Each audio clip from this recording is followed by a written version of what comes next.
The Right on Point podcast is a candid discussion of your legal rights, civil liberty ramifications, legalities of possible mandates of COVID vaccines, and actions by our federal government and state governments.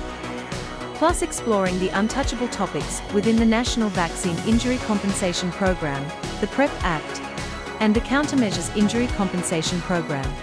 Welcome to the Right on Point podcast with Wayne Rohde.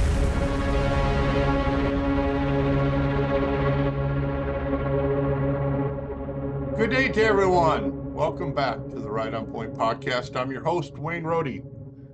Thank you for tuning in this week. For many, the last 4 years have been a big awakening regarding pharma corruption and the capture of our federal agencies, CDC, FDA, HHS, NIH, and all sorts of things with that.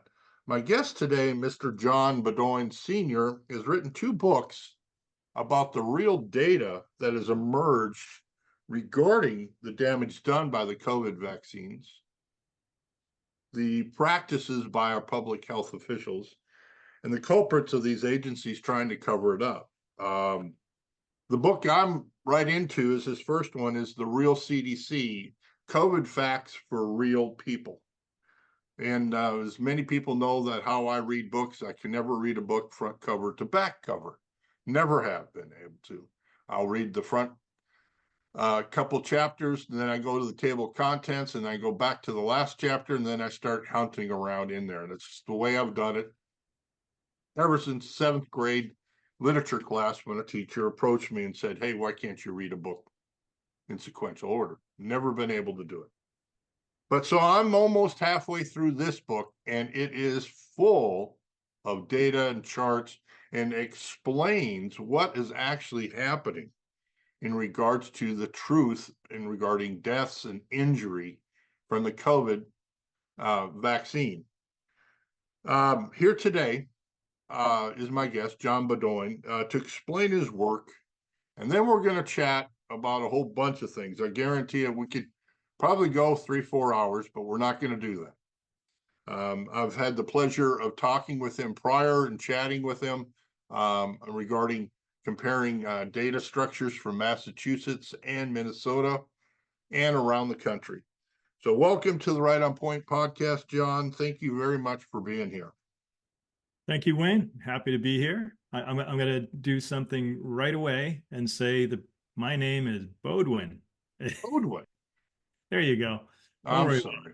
No, I got 8. I have all vowels, all 5 vowels. So well, I grew up with the family Beaudoin family, spelled the same way in North Dakota. Yeah, I went to school in upstate New York, Troy, New York, Rensselaer. 45 listings of my name in that one town. Every single one of them said Beaudoin. So I hear you. I get it. Well, my name's been mispronounced so many times. And matter of fact, I got 5 different spellings of my alma mater down there in college in Texas. So I get from different parts of the college down there, the university. I'll get mailings, and it's all misspelled, so they can never coordinate together. So, Wayne, what's the background of your last name? I can't figure it out. German or what? It's German. It's basically Rodenhofer. Okay. Is the lengthy name, but my grandparents or my grandfather shortened it to Rohde legally back prior to United States entering in World War II. Okay. The Nazi persecutions of Germans, here in the United States. And he changed it from Rodenhofer to Rohde. Yeah. I worked with a guy. He was 7 years old when he moved here. He used to get beaten up all the time during World War II. Moved here from Germany at 7 years old during before we entered the war, but right before we entered the war. Right. Anyway, we'll put all that stuff aside and just talk COVID stuff if you want. Okay. You've been working on these 2 books for some time, and you finally got them out, and congratulations. publishing is not an easy task to do. So I appreciate it. But the one I got first here is the real CDC, and then I also got the CDC memorandum, but I haven't got a chance to get to it. Explain the real CDC book. Why and what can new readers expect when they order the book? Sure. So I was on Twitter and I was posting data studies over a few years. I started almost right away as soon as COVID started. And I got a little confidence. I'm an engineer, by the way, electrical engineer. I have an MBA, and I worked 30 something years in the semiconductor research area, putting contracts together. So I understand finance, accounting. Now I understand law because I went to law school for a year and they kicked me out because I wouldn't get the vaccine. That's a different story. Um, of course, I understand engineering, physics, chemistry, all that stuff. You need to have a background in material properties in our physical world and how things interact in physics and and substances. But then, of course, the psychology, sociology, all that stuff. I've taken a smattering of everything, so I'm an expert at nothing. But because I know so many different things, I knew COVID was all BS. I did studies, and then I went to law school for a year. But when I did the studies, there was a guy, Nobel Prize winner Michael Levitt, out of Stanford University, had he put out good stuff, but I recognized that it was not understandable by many people. And I created graphs that I did, and he picked up on it and he started using it. And he wrote, when I had said Massachusetts pandemic only lasted 9 weeks and that was it, he redid it and he said, John's right. And he put it out there to the world. And I thought, wow, I'm just some guy. And here's a Nobel Prize winner who redid one of my graphs. So it gave me some confidence. And then there were other guys doing it. So it's like, well, if other like PhDs and stuff start doing all cause analysis, and I did all cause because I thought back then that's the one thing you can't mess with. You can mess with a death certificate and say what people died from and change it around. Like the medical examiners could be told, don't write that, write this, right? So what they can't do is fudge how many people died. The only way to do that is to actually murder people. Did they actually murder people? Back then, I thought that's just not a possibility. And that will be part of the conversation today. But back then, like I said, there's no way I thought they could do that. And so all cause was where I was at. But when other people adopted it, I was like, okay, I don't have to do that anymore. And then when the vaccine came out in 21, I started looking at various locations, COVID deaths by vaccination status. Like vaccines were going into a country, and as they started vaccinating, COVID deaths started going up. I did Trinidad and Tobago, Vietnam, Taiwan, and then I wanted a European one. I did something like, I don't know if it was Bulgaria. I did one of those Eastern European countries. Excuse me. And what I found was that as soon as they started vaccinating, where they had no COVID deaths previously, that COVID deaths started taking off, especially in the warmer climates like Southeast Asia. You look through Southeast Asia had no COVID deaths until they started vaccinating. Then they started having COVID deaths.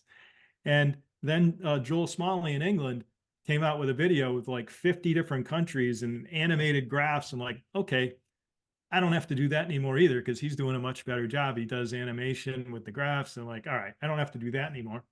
And then I got kicked out of law school. And then in January of 22, they said on the news a little girl died, Cassidy Baraka. And the first chapter is called Cassidy.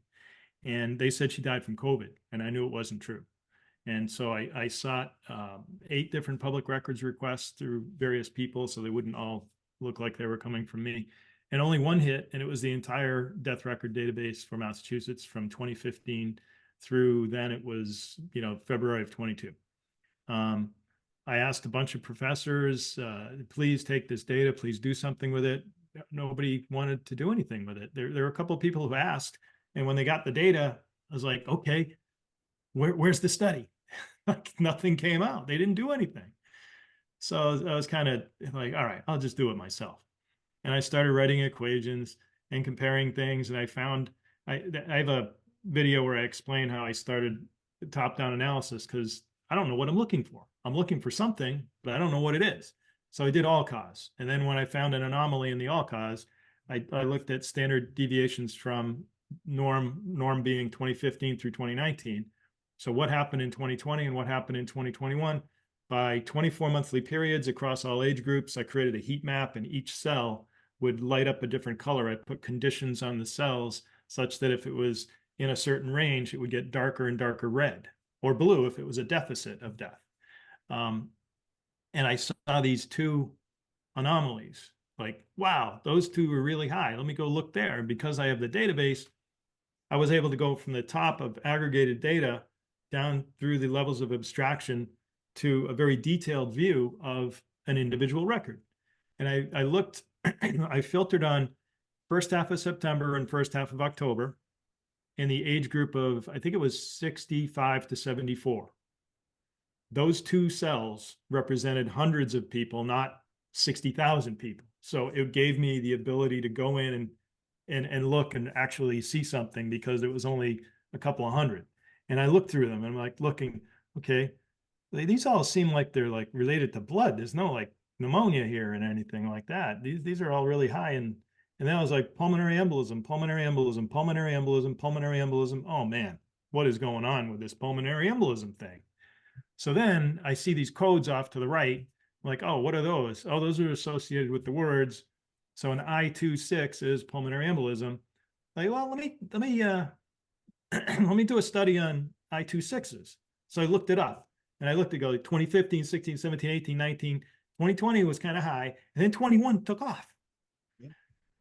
Deaths from COVID were cut in half from 2020 to 2021. While they were cut in half, pulmonary embolism went up, not down. And I was like, wow. And then when I divided by the number of total deaths to see the prevalence of pulmonary embolism per death, 2020 wasn't that much different from 2015 through 19, but 21 was even higher of a difference from norm. It's like, wow, something is going on here with pulmonary embolism.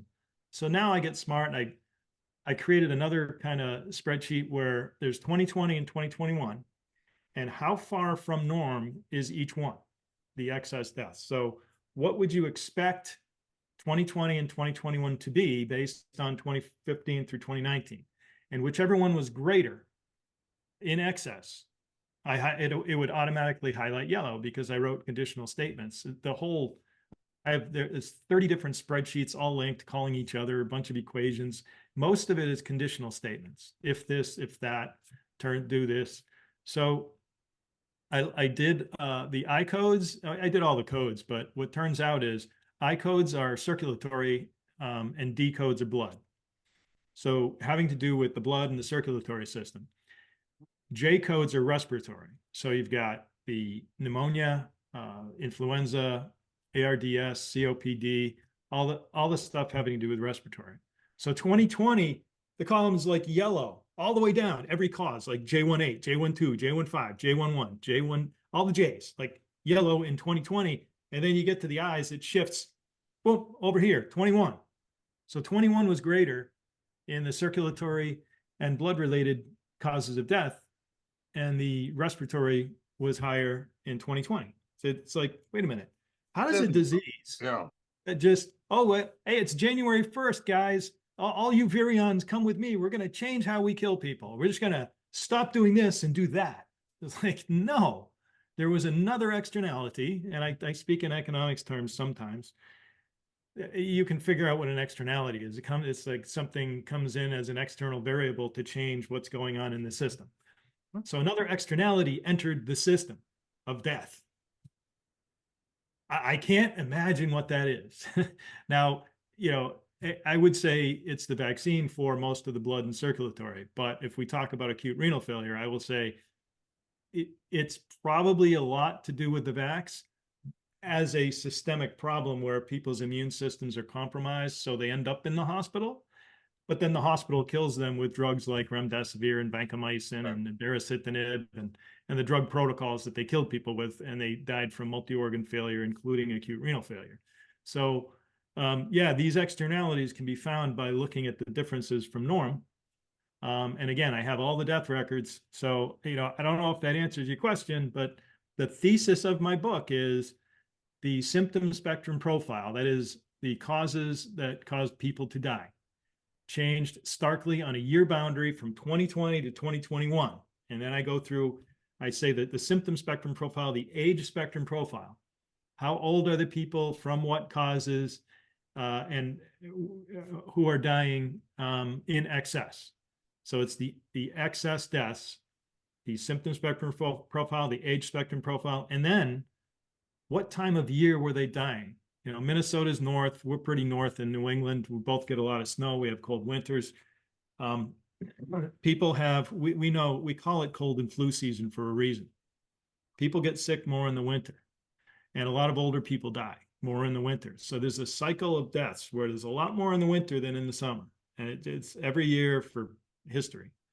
And so the seasonality of death by cause is important to look at. And the seasonality profile changed starkly, along with the age profile and the symptom spectrum profile on a year boundary from 2020 to 2021. Everything changed.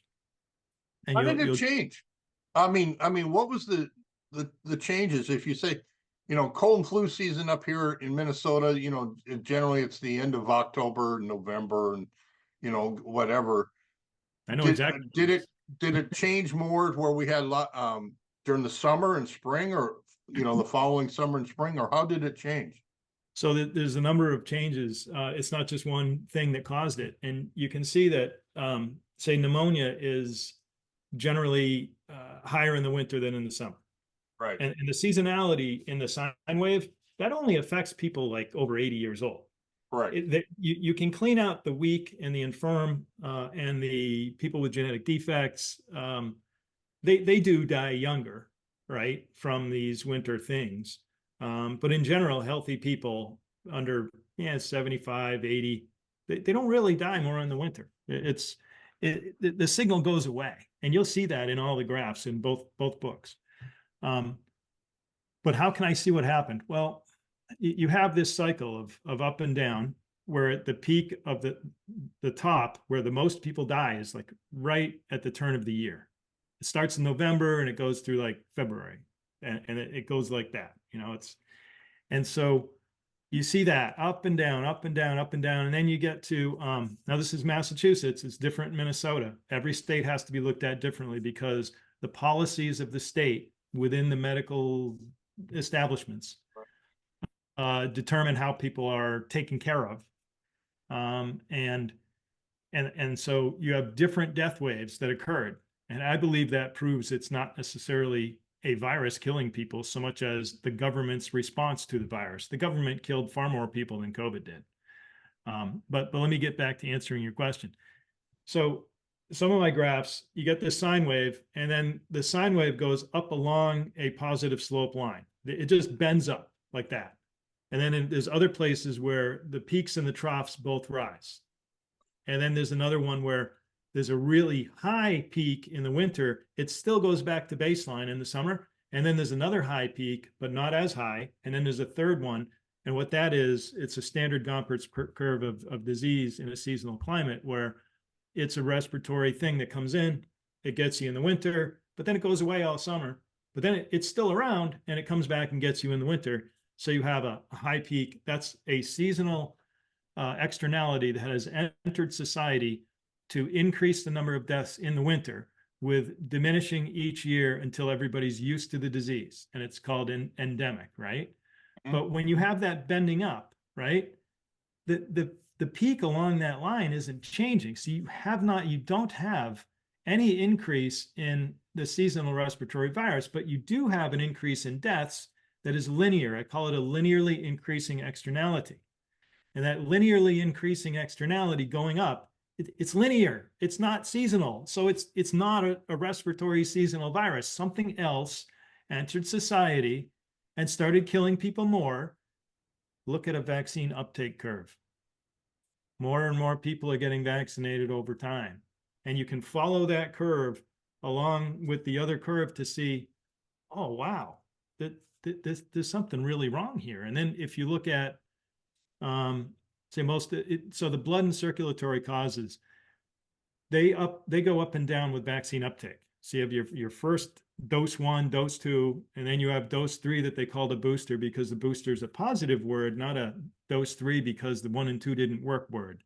The words they choose to use are not by accident. These are propaganda words on purpose, meant to fool people into thinking you're getting boosted. That's a good thing. It's like, no, you're taking the third shot because the first 2 didn't work. That just wouldn't sell, right? So they had to change the name of it. So you don't call it your third shot, your fourth shot, and your fifth, and your sixth. You call it your booster and your booster and your booster.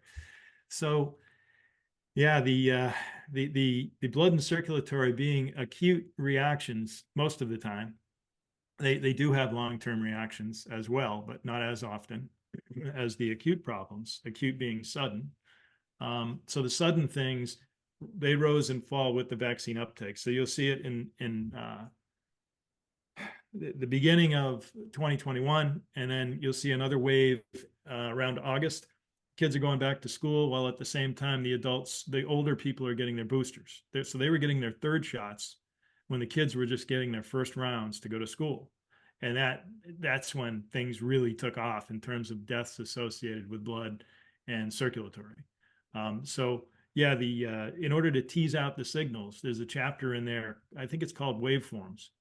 And it's tough, but I hope I explain it well enough. I have 3 ideal graphs, and from the ideal graphs, I was able to, show what it looks like. And then I show you an acute renal failure, and I show you that, wow, there's not just one signal, there are 2 signals with acute renal failure, because you have the seasonal externality where there's a higher wave from peak to trough.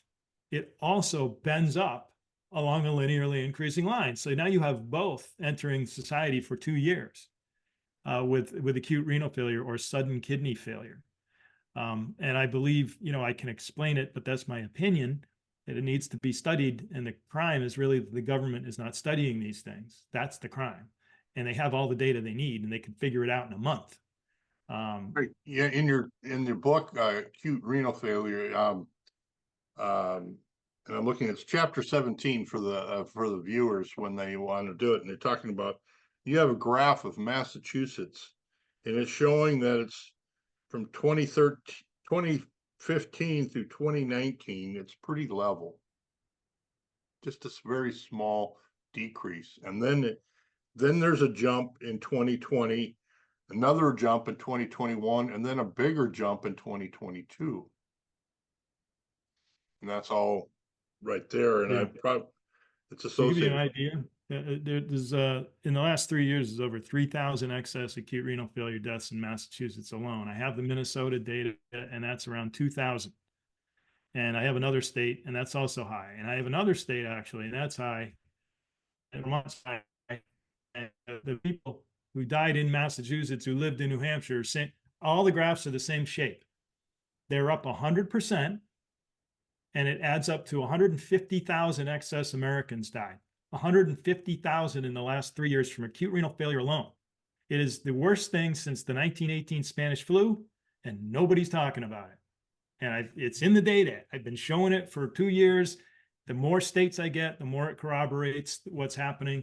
And it is not COVID, because it did not happen during the year of COVID, which was really strong in Massachusetts and the other state I cannot mention until June when I'm done. But Minnesota, it wasn't, COVID doesn't show it. It kicks in right after the November 2 date, which is when the money kicked in. It's not the EUA. The emergency use authorization is only one step. That got some people, some doctors to use remdesivir, and there was an April 1, and then they increased the age range in May. And then in October 22nd, they dropped the age down to like 12 years old for remdesivir and baricitinib and other things. You get an extra 20% on the entire hospital bill. Hospital makes an extra $100,000 on a $500,000 ICU stay. They make an extra $200,000 on a $1 million ICU stay, which are common when they start giving people these drugs. They keep them there for a few weeks, jack up the bill, they make tons of money. Why are they giving them these drugs? Because they make money. But here's what happened. I show specifically in both Massachusetts and in Minnesota, There's a graph in the CDC memorandum. It's not in the real CDC because I didn't have that data at the time. The memorandum came after the book. Right. And in those graphs in the CDC memorandum, I show right the timing of when acute renal failure departs from normal. 2 weeks after the November 2 date, which is when the money kicked in. Not the October 22 EUA, not the May EUA, not the April EUA, but when they started compensating hospitals tremendous gobs of money to use remdesivir and baricitinib, that's when the acute renal failure took off.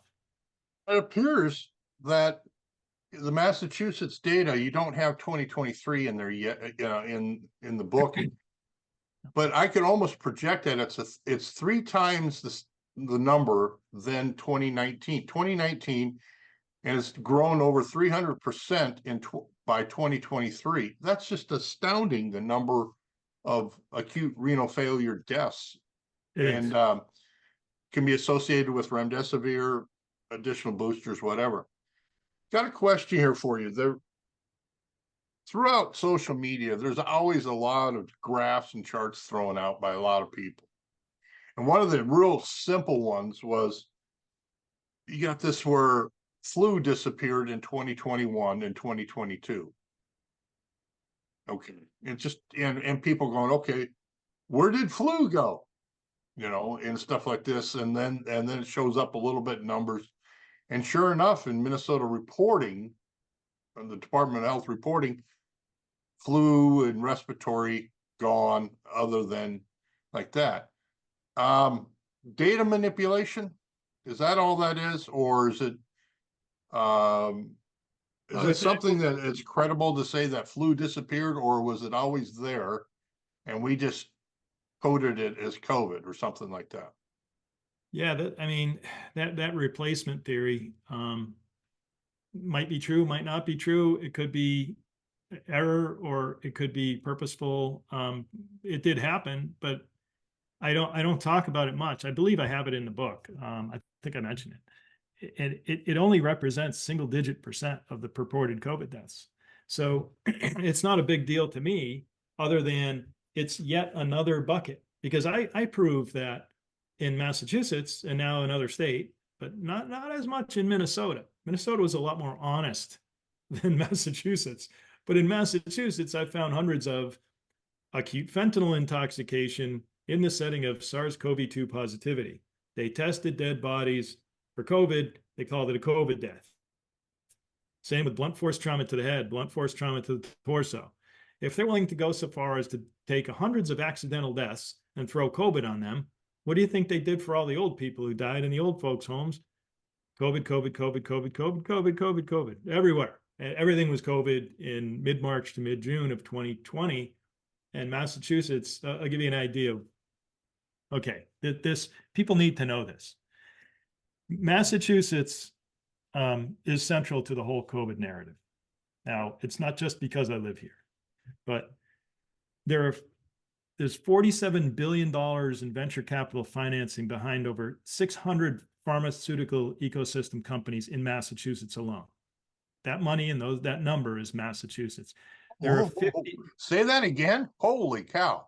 There's 600 companies in the pharmaceutical ecosystem. Okay, the companies that sell to chemicals or whatever, machinery, whatever's necessary to make pharmaceuticals. 600 companies, 47 billion in venture capital financing. There are 50 companies in Massachusetts with over $100 million a year in revenue in pharma. There are 10 companies over $1 billion a year in revenue in Massachusetts. Moderna's headquarters and R&D is in Massachusetts. Pfizer's divisional headquarters for the mRNA vaccine is in Massachusetts. Rochelle Walensky is from Massachusetts. My congressman, Jake Auchincloss, his father is Hugh Auchincloss, #2 under Fauci for the last 20 years. That's all Massachusetts. Now, if I starts halfway around the world, okay, these are the important things, people. These are simple things that I started looking at. And that's why I say God has dropped the breadcrumbs in front of me. I have no idea how I did this, why. I just keep finding things. But I was tracking every sovereign with over 3 million people, and a sovereign being a U.S. state or a nation with over 3 million people. Every single one I tracked in purported COVID deaths for the first year of COVID, up through July 27th, 2021. So after the first huge wave of COVID, everybody was looking at the United States. Well, New York has Wall Street, where they have a lot of executives from pharma and BlackRock and so forth. And then northern New Jersey is just a suburb where they all live. The virus starts in China. The top 3 purported COVID death sovereigns in the world: New York, New Jersey, and Massachusetts. Number 4 was Belgium. It was such a distant 4th place that Massachusetts was 50% more than Belgium at that time, on July 27, 2020. So you have New York, New Jersey, Massachusetts purporting the most COVID deaths. And whenever anybody in the world was looking at the United States, they were looking at Massachusetts, New York, and New Jersey for COVID deaths. Now we lied, and it was mostly fraud. I told you about the accidental deaths being labeled COVID. They also killed a lot of people by not taking care of them through neglect in care homes. This did not happen in the first wave in Minnesota. I can show. It's a presentation that I can make. Do a whole hour on it. So, virus starts halfway around the world. The 3 states with the most to gain. I told you about the whole pharma thing. 3 states with the most to gain in the entire world purportedly had the most COVID deaths in the world. What a coincidence. And blew away the rest of the world and tricked everybody into believing COVID was so deadly. That's what happened.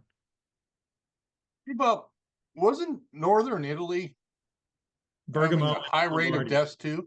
Yeah, Bergamo and Lombardy. That's why some people believe that the original strain was somehow dropped into Lombardy and Bergamo, Italy, and Massachusetts and New York, Boston and New York City. It's a plausible theory. The lab leak theory to me is not plausible. You know, they jumped on a plane and then they went to these cities, and it's like, no. Even with the 90% fraud in Massachusetts and New York, people still did die from a new virus that had new effects, which were prothrombotic, which were being misdiagnosed because of all the small clots in the lungs and people having difficulty breathing. They called it pneumonia. But was it in the lung or on the other side of the barrier with the clots? The virus itself is a coronavirus. It'll make you congested. It's a cold. But the thing they put on it, if it gets past your mucosa into your body reacts to it prothrombotically with these weird microclots all over. That could be misdiagnosed easily. And they still, to this day, there's arguments about what it really is. But lab leak, I'm not buying it. Not buying it. Really? Okay. The spread patterns don't work. Different topic here. And this is something it's kind of had in the back of my mind, been bothering me ever since I guess when the news came out in May of 2021 for me.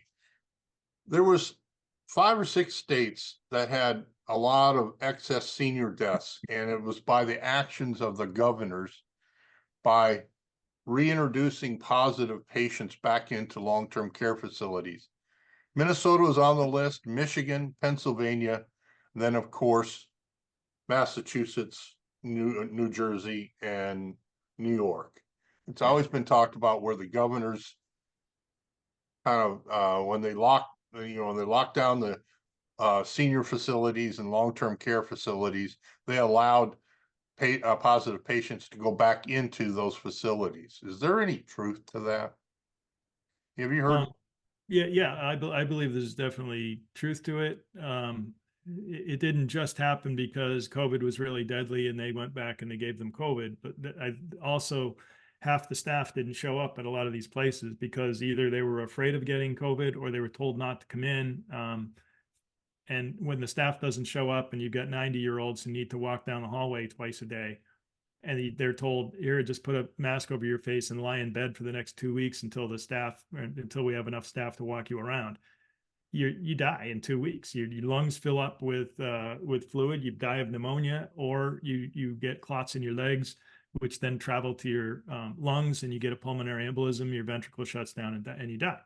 Either way, if you're not, it's move or die in your 90s, right? Move or die. So they cleaned out, killed, wiped out the upper 80 and 90-year-olds through neglect. That was done. The difficult thing to prove in terms of criminal stuff is the mens rea, which means the criminal mind or the criminal intent. Did they do it purposely, knowingly, recklessly, or negligently? Negligently would be a tort where, you could sue, but recklessly would be murder. A kind of a depraved heart, or there's different kinds of murder,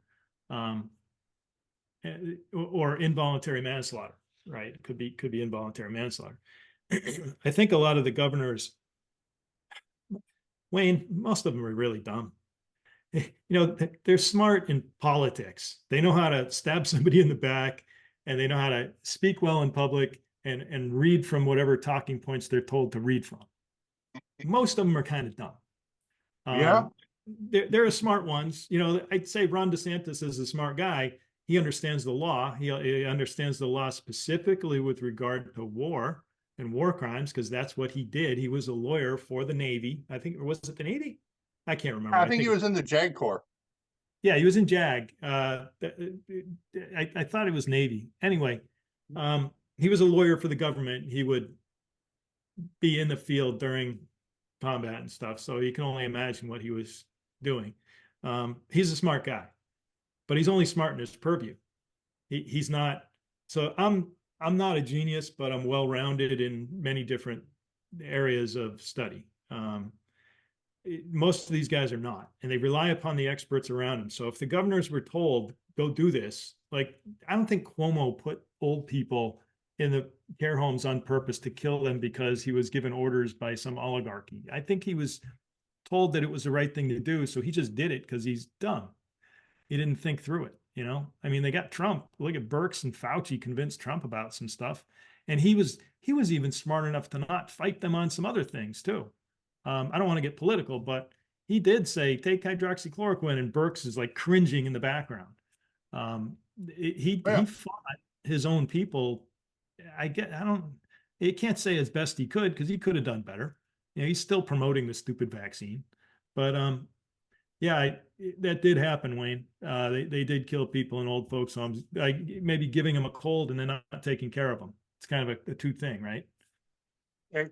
Now let's talk about death data, the counts, a little bit, and I want to ramble on here a little bit. A couple years ago, I had the pleasure of interviewing Gert Van de Bosch, and Gert was a trip. I mean, this guy was unbelievable, and the thing that we really honed in on is that he believed at the time, and it's now shown he was correct, that those who are received the vaccine and who are boosted and continuously being boosted are going to be targets for future variants, but also other illnesses, because he believed the immune system is going to be shattered, their immune system shattered. Now, coming forth now, we're seeing lots of reports of cancers, and I read something the other day about one doctor talking about for the kids or the young teens that receive the vaccines, they believe that the spike protein is now burrowing into their bone marrow, and will we see a big increase in leukemia and other types of lymphomas or whatever other types of cancers? Where are we with the death rate that can be true, the true death rate that can be associated with the vaccine? Are we kind of leveled off now, that because most people are quit taking the vaccines and boosters, or are we getting ready to take a big uptake because of the long term? And that's going to be difficult to connect. Someone who receives the vaccines but stopped until 2023, and then they develop medical conditions 2 or 3 years from now, how we can be able to connect it back to that vaccine. Where does where do you think is we heading in regards to death rates? Yeah, you have to separate them from acute and long term again.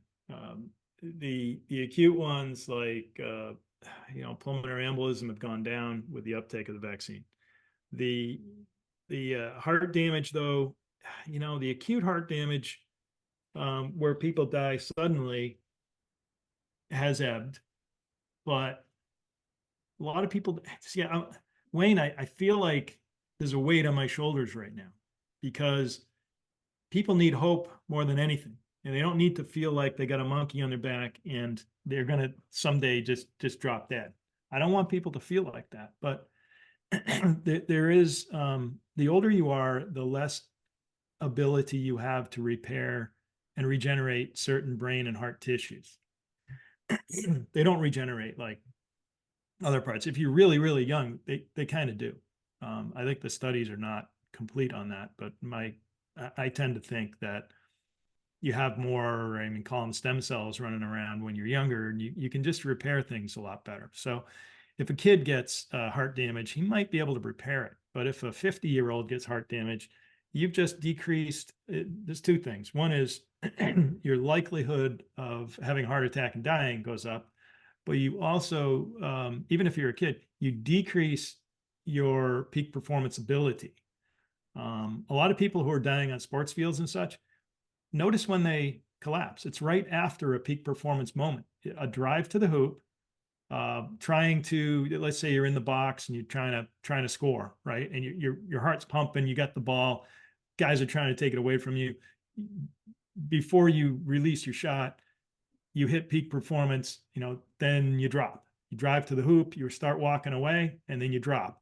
Football is all peak every play, right?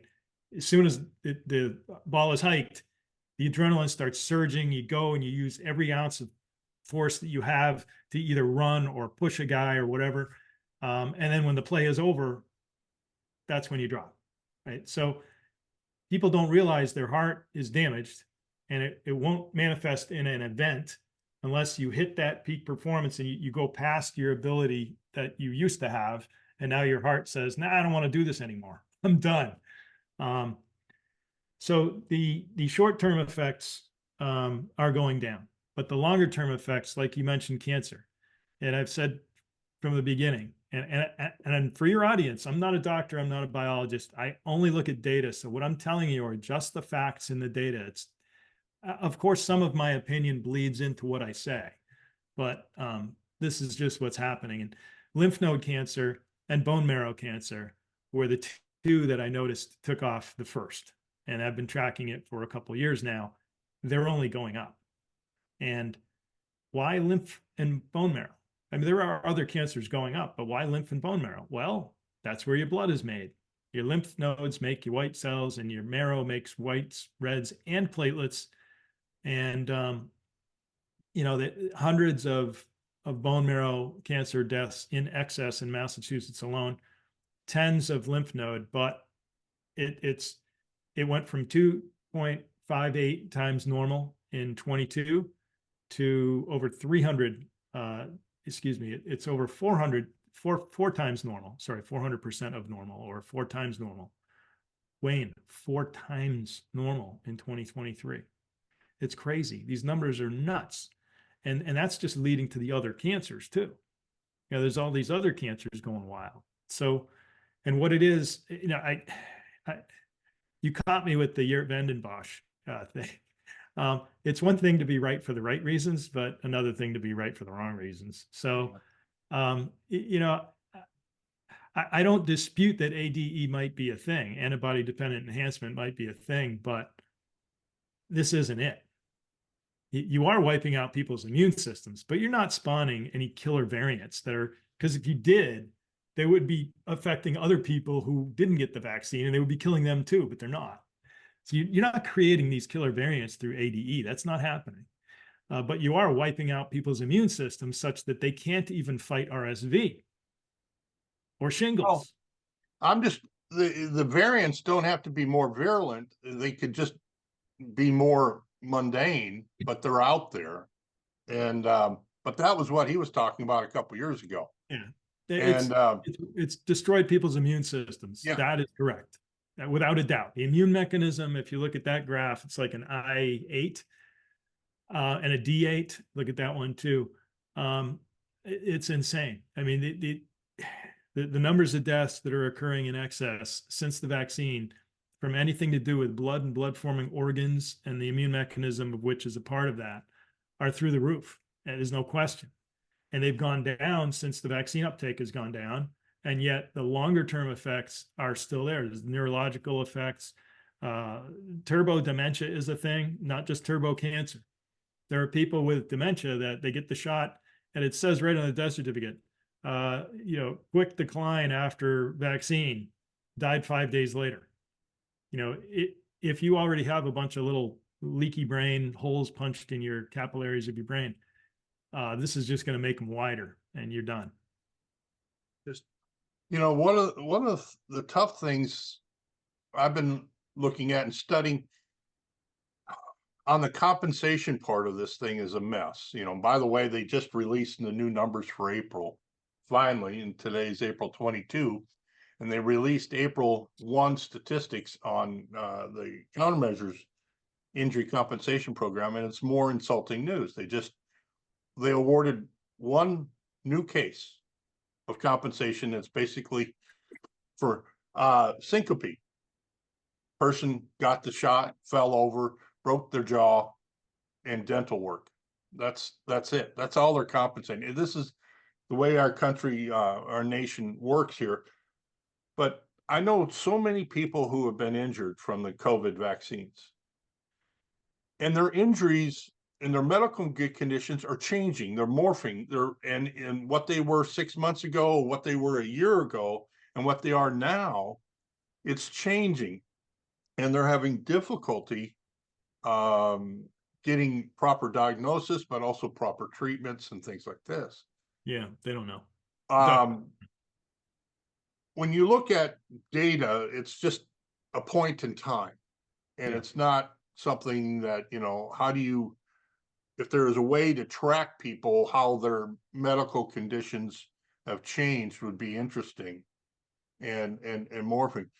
But you have a chapter of VAERS, and we all know about, all the challenges within that.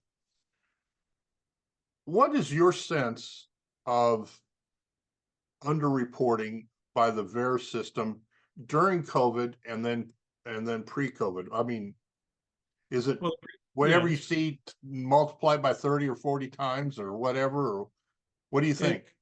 I've never liked the term the underreporting factor because it changes depending on the other variables, and that is underreporting factor for what? Deaths or sore throats? You're gonna headaches. Okay, there's a lot of headaches reported. Are they all reported? Like the underreporting factor for headaches might be, I'm just going to throw numbers out, or might be 5, but for deaths it might be 50 or 100. Right. The numbers are so disparate, so it depends on what you're talking about in terms of that, and then by location. In Massachusetts, underreporting is going to be extremely high because if anybody is found out to have reported to VAERS, they'll get fired. And people, this is where people had original conspiracy theories, and I'm sorry I say it with a chuckle, because hey, it could be true, but I don't believe it's true. They're killing people in red states. Look, red states have a lot more vaccine deaths. They're sending bad lots and batches to red states. It's like, no. People in red states as a culture, they're more honest.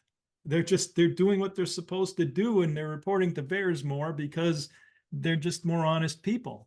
And they're not being told, maybe by administrators who are more honest, that they'll be fired if they report to VAERS. But Massachusetts, with pharma being as big as it is here, anybody who reports to VAERS and somebody finds out, man, they're fired. So it depends on the underreporting factor, depends on the state you're in, depends on the outcome that you're talking about, and other factors.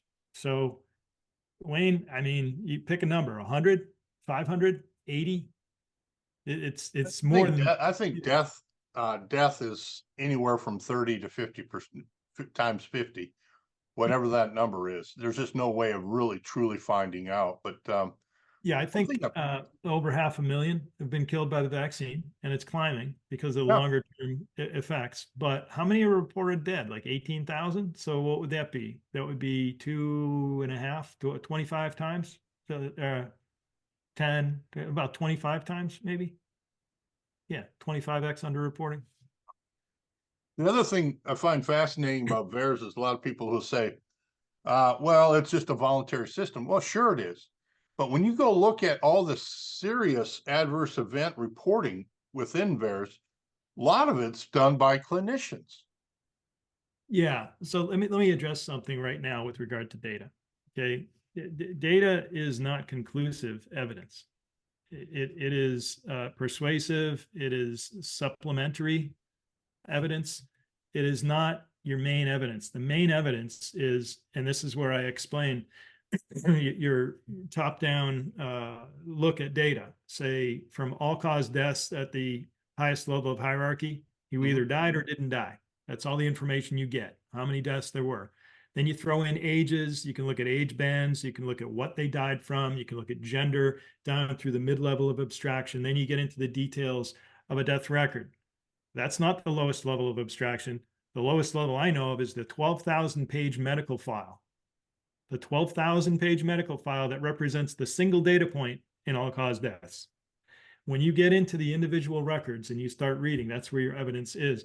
And when you look at my chapter on VAERS, you'll see that there are individuals whose death records were correlated to the VAERS records. So you get VAERS records and death certificates. 90 years old, died on September 15th, 2021. 90 years old, September 15th, 2021. Okay. Male, Massachusetts, Massachusetts. How many people in Massachusetts were 90 years old, died on that day in the same gender, in the same state? There's 3 here, there's 2 there. And then I go through the 3 and the 2. Well, it says in this one, died from, also had allergy to peanuts, or pick something. Like, oh, this is the only one over here that says allergy to peanuts. I got the right guy. So I've correlated the 2. And from those 2, I could determine from the VAERS record, it has the vaccination date. It's like, oh, he died in 5 minutes. He didn't get out of the clinic. And this guy died in 24 hours, and she died in 2 days.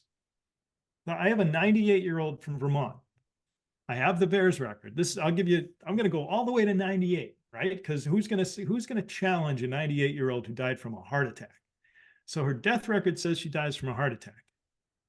I look in Vermont, I find a 98-year-old who died on the same day in Vermont, who's also female.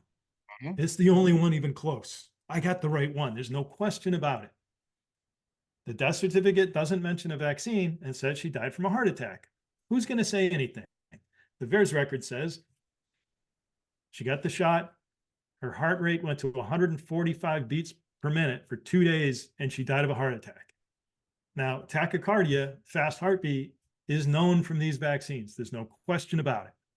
She got the shot. Her heart rate went to 145 beats per minute at 98 years old. They ran her out of beats. They ran her out of beats with that. That's absolutely, unequivocally a vaccine death in a 98-year-old. There's no question. But nobody will find it except for somebody like me who goes down to the lowest level of abstraction that I could have access to in the records. And I find the correlation. Now I have conclusive, irrefutable evidence that when I go up and say, is tachycardia associated with these vaccines? Yes, it is. It absolutely is, because I have tachycardia on death certificates, and I can see an increase of like 50 or 60% as soon as the vaccine came out. So now I have the full gambit of evidence from the lowest level of abstraction I have access to all the way to the higher levels where this particular cause, that this particular person died from the vaccine on this date. It all ties together. That's why the body of work that I did is a lot more than data. I have irrefutable evidence to the individual record person level. People who died on the same day as the vaccination from pulmonary emboly, from strokes, 2 days after onset of symptoms, a 30-year-old reacted in hours. was brain dead in a few days, died from a stroke. 2 weeks before her, a 62-year-old acute intracranial hemorrhage in the setting of thrombocytopenia in a person recently vaccinated. And 5 weeks after her, a 17-year-old. So the second chapter is 3 strokes in 3 months. A 62-year-old, a 30-year-old, and a 17-year-old girl. I correlated the records: vaccine, headache, stroke, death. And what did they write on Brianna's, the 30-year-old's death certificate? They said she died of COVID. There's no mention of vaccine. Actually, there is the mention of the vaccine on Diane's. And when it went to the CDC didn't code it with Y590, which means viral vaccines. They only coded one in January 16, 2021, Solomon Kizito. The next 8 were not coded. In Minnesota, they coded 3. The next 6 were not coded. In the new state, they coded 1. The next 3 were not coded. Being that it's an automatic software program called Transax and Acme at the CDC, where they run the records through the software, and the software reads the words and applies the codes, that means either they manually put on the Y590 at the beginning and stopped doing it, purposely stopped, or the software started generating the codes and they did the first in those 3 states. They did the first ones and then they stopped. That means they deleted them. In other words, the CDC has been hiding vaccine deaths from the American public. They are caught. This is a fact. Justin Piper from Just the News. Wait a minute. No, Greg Piper from Just the News wrote to the CDC and said, hey, what's going on with these? It seems like, Aaron Hertzberg wrote in the Brownstone article that the CDC has been committing data fraud by not coding these for vaccine deaths. And because it was only Minnesota death, death records the article was about, Kristen Nordland, this is in the CDC memorandum, Kristen Nordland responded to Greg Piper and wrote, the article is incorrect. A vaccination is not a vaccine or cause of death, so we didn't code it. She was mincing the word vaccine with that. Yes, it's in the CDC memorandum, her exact email. She goes on to say, it doesn't say side effect of, it doesn't say adverse effect of, so we don't code it. What she did was she took the 3 records that were coded in Minnesota with Y59 and looked at the difference between those and the other 6 and tailored her excuse around those 3, not knowing we also had the Massachusetts record of Solomon Kizito that says vaccination, not vaccine. It doesn't say side effect of, it doesn't say adverse effect of, and it was coded with Y590, meaning she lied to Greg Piper from Just the News, committing more federal felony fraud crimes against the people. And now we know the CDC, not only are they committing these crimes and withholding these vaccine deaths from the public, they're laughing and saying, we're going to keep doing it. We're going to give you excuses. We don't care what you say. That's it. Basically, they're killing the public. They're hiding the deaths. They're caught. It's in the CDC memorandum. When you read paragraphs 49, 50, and 51 in the CDC memorandum, you'll see the exact email exchange among those parties. This is mind-blowing. Okay. He's John Beaudoin, and this is the Right On Point podcast. And boy, I tell you what, that last exchange here was crazy. Okay, we just got a couple minutes left. You've been making some appearances and testifying in front of state legislatures, and I know that you got a big conference coming up in Houston in a little bit over a month from now. Tell us a little bit about that. It's called Halt Hospital Homicide 2. Yeah, the Halt Hospital Homicides 2. A lot of people were killed by showing up with a positive COVID test, and they immediately were put on remdesivir because of the NCTAP money from CMS.gov. I told you about the hospital bills getting jacked.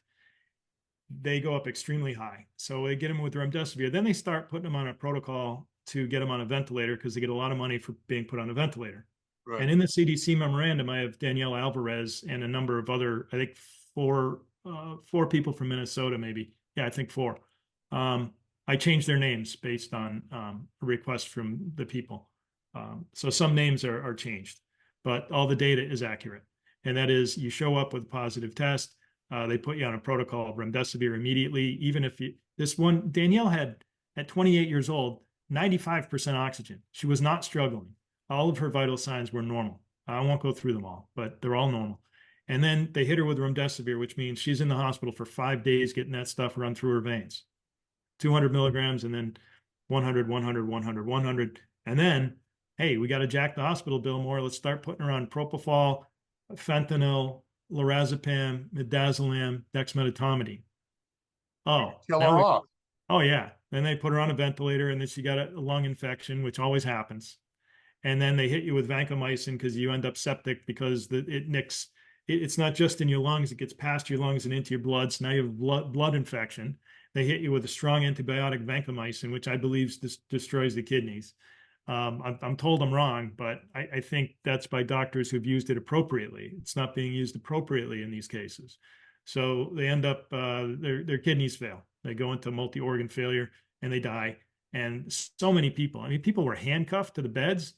They were when the families were told you can't come in because it's COVID, and they lock them down. And then they start drugging them so they can't like talk on the phone to their family, and they're dead in a couple of weeks. Like once the hospital gets a hold of you, they just start doing all this stuff. It's like, well, he was fine when I dropped him off. I just thought he had oh, well, he had a positive COVID test. Well, that doesn't mean you should kill him. So that's what that conference is about. The rally is about.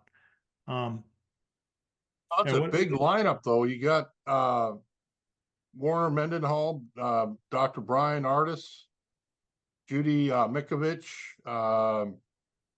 Dr. Jancy Lindsay, who's been on our show before, Mary Beaudoin, yourself. This is in Kimberly Overton with the nurses. This is a huge lineup. You were referring earlier about a couple people from Minnesota, the Minnesota Medical Justice Organization. I had them on earlier back in February, and we were talking about what was happening regards to their loved ones being killed off in hospitals around the state. And it's just, this is insane. That took off coincident with the money incentives. So the pay plan defines the behavior. And if you subsidize something, you will get more of it. So you subsidize remdesivir being used, remdesivir will be used, whether they need it or not. Same with the ventilator and with COVID being put on a death record. So, these are all behavior modifications, the CARES Act and stuff. They knew the behavior that would flow from the words that are put on the paper. The doctors don't. The doctors think they're doing the right thing because, and this couldn't have happened 10 years ago. I have a chapter in there on EBM, evidence-based medicine. And I explain the timing of it and where it came from in Canada through McMaster University and then pervaded every medical school in the United States by 1992. So any doctor who went through medical school after 1992, they see that the literature is the highest form of evidence rather than the patient in front of you explaining his symptoms to you. First person. That is now relegated to the trash heap of evidence. The doctors do what the laptop tells them. And if they don't, they're afraid they'll lose their license or be sued for medical malpractice. So as long as you do what you're told by the laptop, so what do we need a doctor for, right? We can type our own symptoms into the laptop. But that's what happened. This could not have happened 10 years ago because the older doctors had not aged out. They had not retired enough. They would have spoken up. Now the younger doctors, and especially in the emergency room, is a grind. You don't have a lot of old people in the doctors in the emergency room. So that's the issue there. Jeez. Okay, well, you've blown my mind here. I've got about 100 more questions to ask, and we're not going to be able to get to it this time. We could do it again. Well, let's do this. I'd like to bring you back maybe in the summer when your third project and your papers and additional projects are out. We can get into more of it. And some more really detailed analysis. Because I remember when I first started talking with you and Aaron, and we were looking at all these graphs and charts, and it was just truly amazing work that you guys have done. What you've done, and been, testifying in states in regards to, all these issues with death certificates and counts. Truly remarkable stuff. So thank you very much. Thanks. Oh. That's all boring stuff to me. I Oh, get well. into why things happen from a societal level in the individual mind. People say all these doctors can't be killing people and knowing they're doing it. I'm like, no, most of them don't know they're doing it. Some of them do know, and they just keep their mouth shut. But and you can explain everything. I like that more than the data. The data is just a necessity I have to do. It supports the conversation Yeah, yeah. that we can have. So And anyway, these are people. I say every pixel on a graph is a person who died. It's not just a graph, you know. okay, you've been watching and listening to the Right on Point podcast, everyone. Thank you. It's a candid discussion of your civil liberties, issues, and your legal rights with our government. We dig deep into what no one else will do and talk about, into the vaccine injury compensation program, the corruption of the government public health agencies, the legalities of the COVID pandemic, and what is happening in our global community. I want to thank my guest today, John Beaudoin Sr. Very good. Thank you. Your book is dedicated to your late son, Yeah. John Paul. Wonderful, wonderful testimony there. Ben Smith from Backwoods Media is my video editor. Thank you to our sponsor, Reform Pharma, which is an initiative from CHD. Thank you to the many viewers and listeners of this program. Each episode, I leave you with the following, and that is you keep learning, keep challenging yourself, and always, always question authority. Have a good day, everyone.